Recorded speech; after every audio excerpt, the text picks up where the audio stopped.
This is Sports Talk with Player Agent 3. My next guest is a Hampton Roads tidewater area legend. This guy played a huge part in building the success at Bethel High School. None other than Mr. Tony Rutland. I appreciate you. Sorry about that again. But yeah, Hampton has been really good to me, man. My dad was in the military, and I just he happened to be stationed at Langley Air Force Base, and from there, man, it was just that's where I met all my friends, all my guys that I trained with, and was able to do some things in that area. Yeah. So how things been going for you, man? In spite of this whole COVID thing for the past, seems like forever now that this COVID-19 thing has been going along. How have you and your family been holding up? Everybody been good, man. We've been blessed. It's just been different here, and I'm in Tennessee right now, but we actually played a full season last year. We was blessed to do that and have a state champion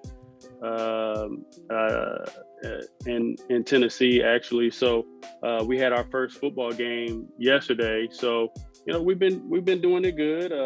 We had virtual and we had in-person learning. So now everybody's in person. So we're kind of like just trying to play it by ear, see how the numbers are.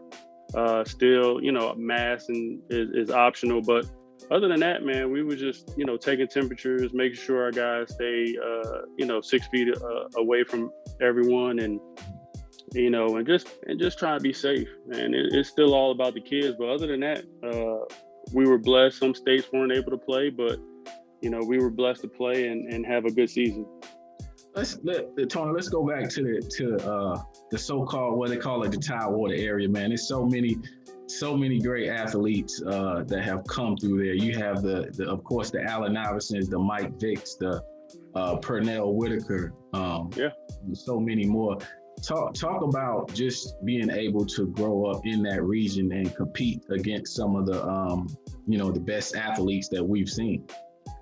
Virginia for a long time has been recognized as a football state, and growing up, that's what everybody wanted to play was football. Basketball was the last sport that I started to play. And, at the time, Boo Williams had just started his program where he went to the youth program, which was 13. And that's when me and Allen actually kind of crossed paths at that time. But when I was a freshman, I was able to play with, guys like Michael Evans, Ed Guess, those type of guys. I grew up watching J.R. Reed, Brian Stitt, Terry Kirby, Chris Slade. So the list goes on and on. But man, I was able to watch a lot of legends come through the Virginia area and inspire me just to keep it going. And so I was real blessed to play and watch those guys. But just being part of a program with Boo, who took me out of the country, played against guys out of the country, and from there on, I believe we put basketball on the map in Virginia area. Now, did you play multiple sports growing up, or you just focused, or you just played basketball? I played multiple sports. I played baseball, football, soccer was the first sport I played, but I was playing football in high school, broke my thumb my sophomore year, and that's when my dad actually just kind of like had a meeting with me and was like, look, it's time to concentrate on one sport or the other. And, let's try to build on whatever sport you feel comfortable with. And, let's try to put all the eggs in one basket and, and train and do the things that you need to do to get to the next level. And that became my sophomore year when I just focused pretty much on basketball. Mm-hmm. Now, when people think about Bethel High School, of course, they think about Allen Iverson, but what a lot of people probably don't know that you put in some major work as a teammate of Allen Iverson at Bethel High School. Talk about those days, man, and how fun it was to be able to win championships and just to be in that environment. It was an experience that any kid would love to be in. I think no social media at the time, but Coach Bailey was able to pick up the Loyola Marymount offense, and we was able to go up and down. And, Allen was a point and I was a two. And, at the time, the shooter got multiple shots. And, Allen and I, we were interchangeable. We both could play one. We both could play the two. But, man, I mean, just to have the crowd in the gym and hearing everybody yell and cheer for you and against you just put fuel on our fire, and we was able to just go out and showcase our abilities and our talents. Did you ever feel like you had to take a back seat to Allen, or you feel like you were equally as talented? I knew I was equally as talented, if not better. I worked hard. I'm not saying Allen didn't work hard. He was just a gifted, talented athlete. And, he could play football, turn around and practice, and then come to basketball and do the same thing. And I could do the same thing. But, it was just one of those things where my dad and I, he was real advocate about, my work ethic and, taking me to the gyms at 5, 6 in the morning, then going to school, and then after school, getting more shots up. But, he told me to ride his coattail, and I didn't never fret about, what attention he got or whatever. I knew that if anybody come to see him, then they were going to see my talents and showcase my talents. And, I knew I was going to shine. So at the end of the day, it was no animosity. It was no jealousy there or whatever. I knew that, whenever somebody came to see Chuck, then, they would see my talents as well. Now, Tony, I've read a couple of places, man, that a lot of people in the area felt like you were the better player back in high school. What do you say to that? We were just different players. Allen was athletic. I was athletic as well. I would say I had a better jump shot than he did, because that was just my forte. Allen, he just knew how to score, and I did as well. That's what I worked on was, getting to my spots, pulling up, or going to the baskets and getting to the free throw line and knocking down the three. So I had an overall game. I think Allen just, had the will just to score. Some people could just score, and he was just a scorer. And, with me, I was just more strategic type of scorer, where I knew where my spots were. I knew how to get my shots off, how to get to the free throw line. And, I knew how to play off of Allen. And that was just one of the things about me that, I really enjoyed, was just playing off of him and just learning the game of basketball. That's one thing my dad always taught. There's more to it than the physical part of it, is the mental part of it. And I always used to watch film, know opponents and know my teammates. So, I scored off of Allen, and, and I lived off of Allen. Mm-hmm. Any memorable games that you had while at Bethel? Numerous. Of course, the most popular one is the one we had where we sold out the Coliseum. It was like 8,000 to 10,000 people in a regular season game against our rival. But leading up to that game, we sold out Hampton Coliseum. Well, the Hampton University gym. They were turning people away from, the highways, and we sold, gyms and Christmas tournaments. At the time, it was at Fort Eustis, and people were sitting around the courts and stuff like that. But just to play there and going all the way to states, and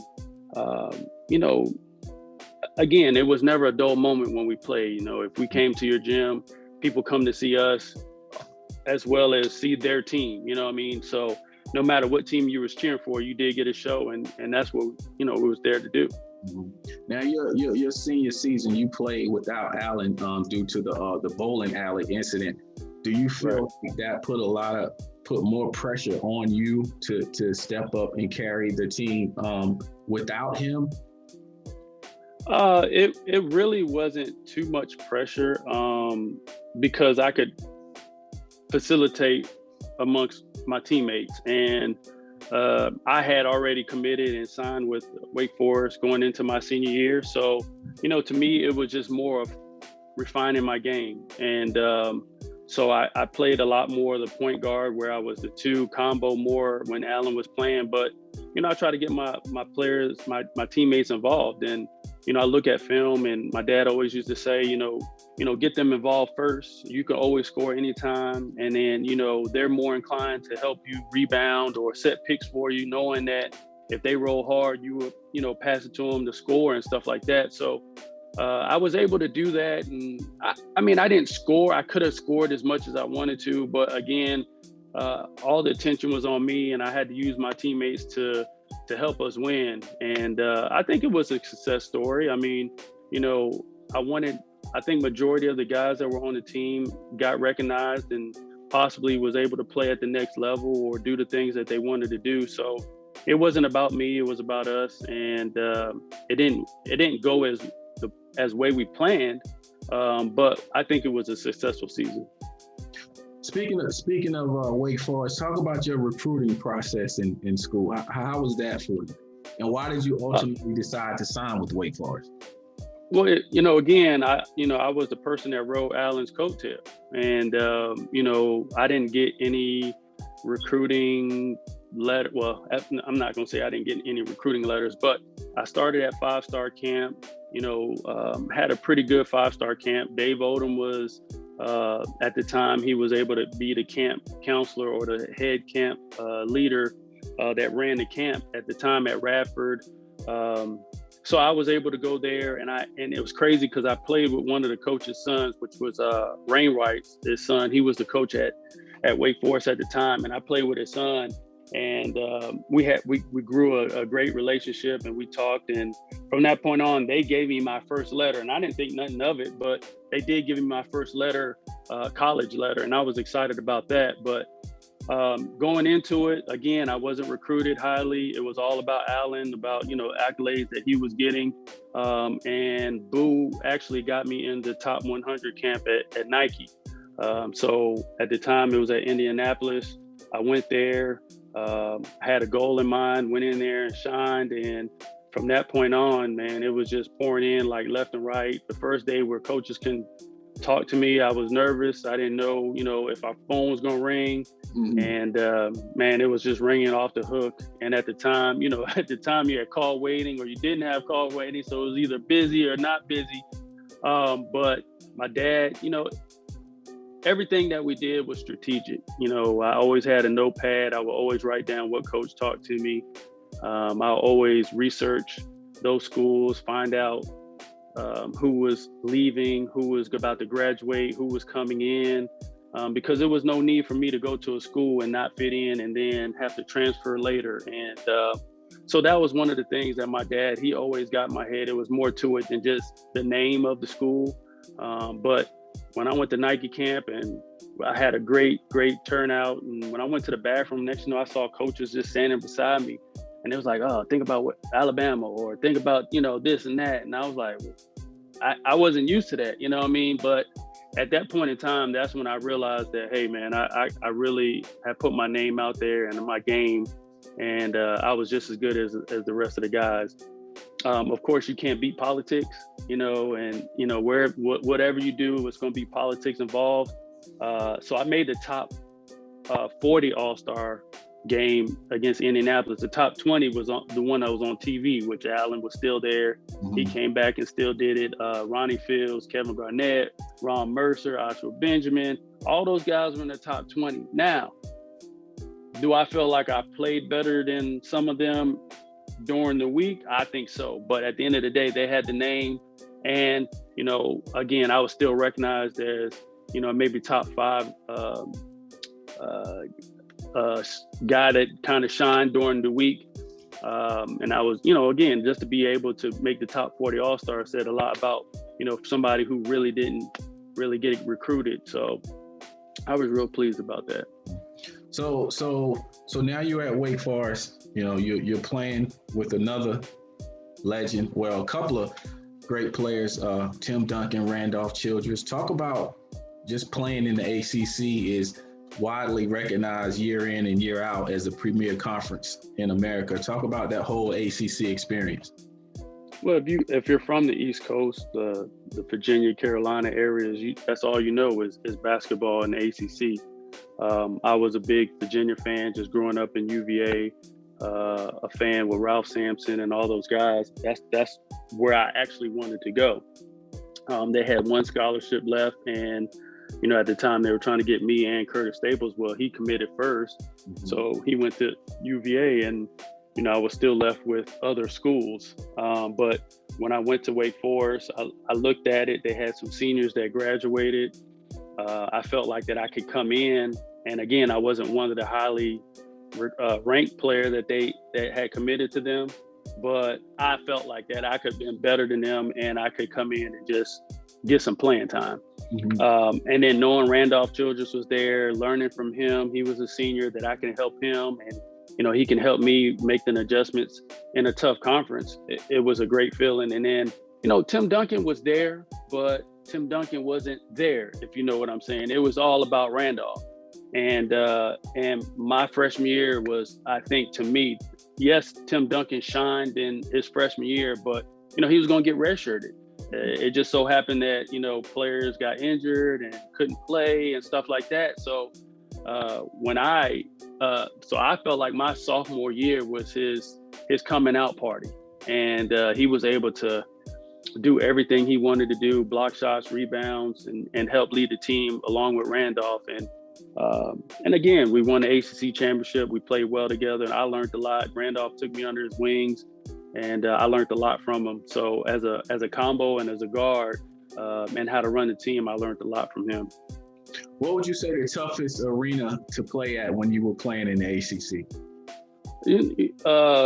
Duke is definitely one of them, just because everybody sees Duke and they see the crowd and they feel like it's big, but it's like you're going to any high school gym. You're going into a high school gym, which is about 3,000 to 5,000 fans in there, but the fans are right on top of you, and that's what makes it so energetic. That's what makes it so, like, as a player, you're like, man, that's what I want to do, and it's always tough, when you're playing rivals like Duke, but, for me to go there and play there, it was really tough. Playing at Carolina was great. You get caught up into the Carolina Blues and seeing, Michael Jordan names and you see all those names, you get caught up into it, but it's not as lively when I was playing as a Duke or a Clemson, you know what I mean? And, actually NC State, before they got their new arena, was really crazy too. So I really liked the close-knit areas as far as like the Duke area, playing the NC States and stuff like that. It was really crazy, and it was fun. Actually, playing at Citadel was really crazy too, because we were coming into Citadel and they had like fields of guys that were in the program playing tackle football, all that, with no pads, no nothing. They were just out there just releasing all their energy. And then we come into the stadium, and it's all, again, you got all the cadets in there, and they're just like cheering, like, and so, and you feel good about it, because, at the end of the day, they cheer for both teams, but of course they wanted their team to win, but, it was just one of those good feelings. When you were at Wake, did you guys ever feel like you were the little brother to Carolina, Duke, and NC State? Because those programs were more storied, than Wake Forest, and you guys were, relatively close, but you still didn't get that same attention as the Dukes, the Carolinas, and NC State. From my personal view, it wasn't, because, for me, growing up in Virginia, I was more into a UVA type of guy. I know Carolina and Duke, they had all the, I knew Grant Hill went to Duke because he was from Virginia and all that stuff. And but at the end of the day, it was more Virginia than the Dukes. And but when I came in with a different mindset. It was just, like Allen fight you tooth and nail, and he won't let you win. I kind of got some of that mentality as well from him and my father. Just not allowing people to beat you. And so when I came in, that's what I did. I came in and told Randolph I was going to take his position. And I think from that point on, he was like, what? This freshman is going to what? And he took it as a challenge, and I tried to make him better. And he did get better, and he made me better. And I think we're still close today because of that bond that we had from day one. But they had the Carolina and Duke rivalry thing because they experienced it. And I think if I would have been like now, knowing the tradition and stuff, I probably have been caught up into it. But again, I think just coming from Virginia and being a UVA guy, I really didn't get caught up into that hype. So the game, I was just playing the game. It wasn't like at all for me. It was just like just playing the game. But you know, when I played against UVA, it was different. You know, it was more my rival than anything else. So, but yeah, you could feel the tension there because, you know, the guys were tense, the coach were tense. So it was a very important game. Now you suffered a knee injury during your basketball career. Do you think that changed the trajectory of your basketball career and, you know, some of the opportunities you may have had if prior to that knee injury? Oh, definitely. I think, you know, the word was I could have left my sophomore year. I was having a great sophomore season, and I was having a great ACC tournament time. And we all know that back then, if you had a great ACC tournament leading into the NCAA tournament, you almost can punch a ticket into getting drafted in the first round. Made first team all ACC tournament team, playing against Stephon Marbury. You know, I mean, I had 15 points going into the second half. And then, you know, we were still in the ball. We was up maybe 15, 20 points against them. Stole the ball, you know, fortunately tore my knee up. But yeah, I think that really changed the dynamics. But I had the opportunity to come back, and, you know, it was presented to me that, you know, Tim wasn't going to come back unless, you know, I was able to play, you know, point guard for his last season. And so, you know, I had the surgery, and then, you know, I'm not saying I rushed, but I had the surgery and I went in and I tried to, you know, rehab myself really, really fast and get going. But I don't think I was 100% yet.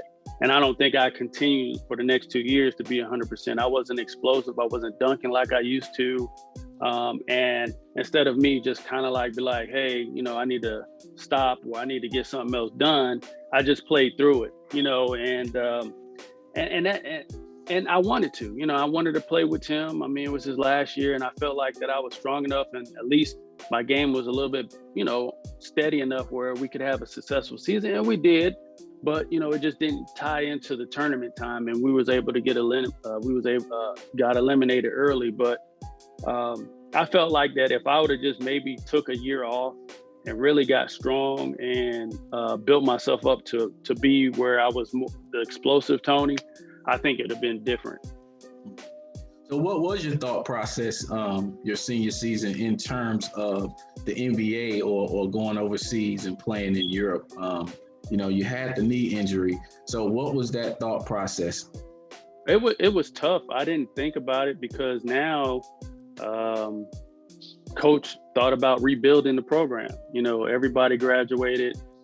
Here it is that, you know, I'm back. I'm coming off injury. I'm the only one that really had a lot of minutes. And eventually he ended up starting like 5 freshmen. But I didn't give into that. You know, again, a lot of kids will just leave or transfer or whatever. I never was a quitter. So, you know, in practice every day, I just went at whoever he thought he was going to put in. And I let it be known that, and the coach that, hey, no matter who you bring in or who you feel like is going to start, I'm going to be that guy that you have to play, you know? And so I worked hard and he had to play me. And, you know, when he started playing me again and all that stuff, you know, we started turning around the program. We ended up being a success. And that was my mindset. I wasn't thinking about, you know, pros or anything like that. I was just thinking about, you know, just being successful in the ACC. I think we had a great young group, but, you know, I was just more worried about just having a great season, you know, and again, you can't take away, I think Tim Duncan has the most wins at Wake Forest at 72. And I think I'm right behind him at 71. So, I mean, you know, right then and there, you know, we had, it's not too many people that can say that. You played 9 years professionally in Europe. Do you look back at your time playing basketball overseas and you see the guys that were playing in the NBA while you were playing in Europe? Do you look at those guys and be like, man, that could have been me, or I'm better than that guy. Oh yeah, I think with me, I just didn't have the right people behind me, pushing me in the right direction as far as like, again, it's political. If you're not getting drafted, it's like who you know, not what you know. You know what I mean? And I didn't have anybody. So when I did go overseas and play, and I did really well. I would see a lot of guys who, matter of fact, it's a crazy story. I played in Syria one year. It was me and a guy named, I believe, Maurice Williams. He played at Oak State, and we played together. I played more minutes or whatever. Well, the next season, turn around, in halfway season, he goes home, and next you know, he ends up being on the Clippers squad. Yeah. So, and he gets put up. So at the end of the day, it was just being at the right place at the right time. And I tell people all the time, like, it's a lot of NBA players that can't play overseas, but it's a lot of overseas players that can play in the NBA. And it's just, and you can see it now, and you can see it now in the Olympics. It's just a different ball game. And it took the US team a couple of games to adjust, but it's a more physical game. You're not going to get touchy fouls, and it's more team oriented. It's not a more of space out one-on-one type thing. It's easy, but that's just the game in Europe. It's more physical. They have guys on the team that just set picks, and that's what they do. That's their job. They get paid to do it. They got guys that come in just to foul you, hack you, get into your skin. They got guys all over just to be on the team and do their roles, and they'll do their roles. All right, Tony, real quick, man, I want to do this. I'm going to drop some names for you. The first thing that comes to mind. All right. Boo Williams. Legendary. Like, his motto was always been like, if I got 15 guys on the team, my job is to get all 15 guys a scholarship, not just the first 5. He more concentrate on, if he can get that 15 guy scholarship, he feel like it's a success. Okay. Allen Iverson. Hall of Famer. He's just a Hall of Famer. He put in that work for his size, pound for pound, for his for somebody to be like 6'2" and under, 6'1" and under. He's done some things in the league that, I don't think will be done for a while. All right. The Tidewater area. Athletes. I think the Tidewater area has a lot of athletes. And when it comes to sports, no matter if it's football or basketball, man, we have a lot of athletes in all facets of the professional game, whether it's baseball, football, or basketball. I think we have it all, and it's not by chances like that. I think, it's a big competition between the Hampton and the South Side. And, we always talk trash, but when it comes together, man, it's just all about competing and being the best we can be.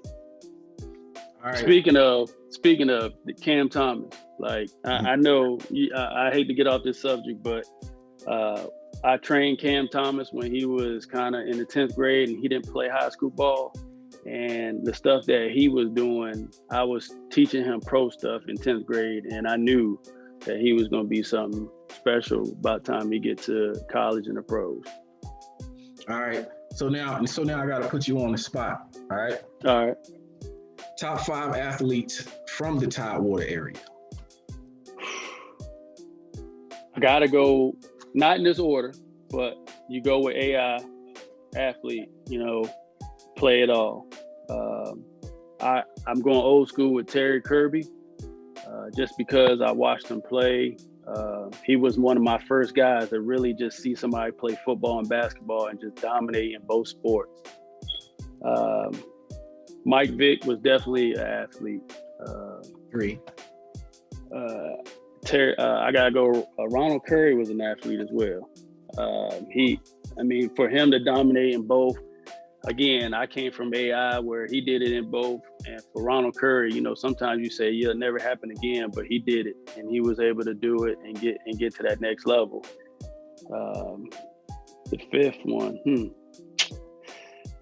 it's hard to say. You know what I mean? Because they all come through that area. And when you say athletes, you try to tie it into both. But,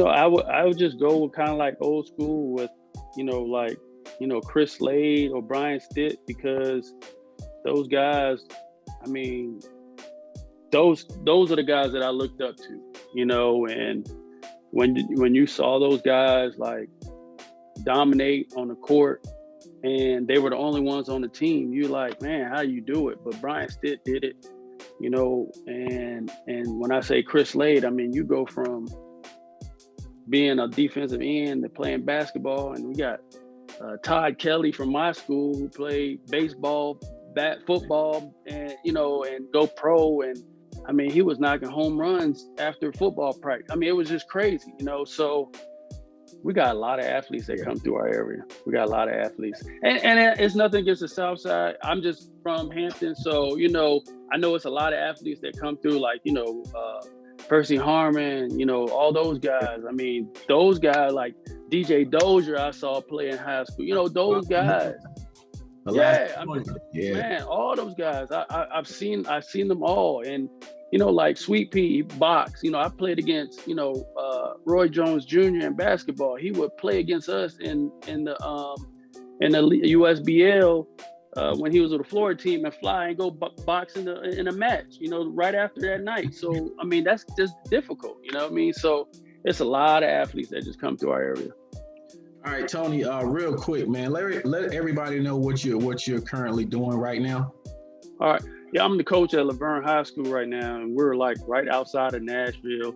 It's my second year. I got some players that came in, and I'm trying to get to a D1 level or just a college level in general.